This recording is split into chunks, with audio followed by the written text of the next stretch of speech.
Hi friends, எல்லாம் நல்லா இருக்கிறீங்களா? ஓம் ஸ்ரீ சாய்ராம், ஓம் ஸ்ரீ சாய்ராம், ஓம் ஸ்ரீ சாய்ராம். நம் சாயன்பர்கள் அனைவருக்கும் வணக்கம். நம்ம சாயப்பா சாதி மதம் பேதம் எதுவும் பார்க்குறது இல்லைங்க.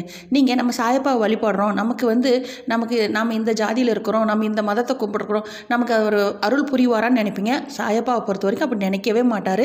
நீங்கள் முழு மனதோடு நம்ம சாயப்பாவை வேண்டி வழிபட்டு பாருங்கள்.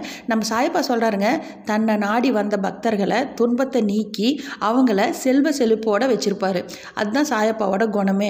அவர் நம்ம சீரடியில் இருக்கிற சாயப்பா எப்பயுமே தன்னை நினச்சி வணங்கினா போதும், பக்தர்களோட வேண்டுதலை நிறைவேற்றி வைப்பார். அதுதான் நம்ம சாயப்பாவோட அற்புதமே. நீங்கள் முழு மனதோட சாயப்பாவை வேண்டி ஓம் ஸ்ரீ சாய்ராம் சொல்லி பாருங்கள். உங்கள் வாழ்க்கையில் அற்புதம் நிகழும்.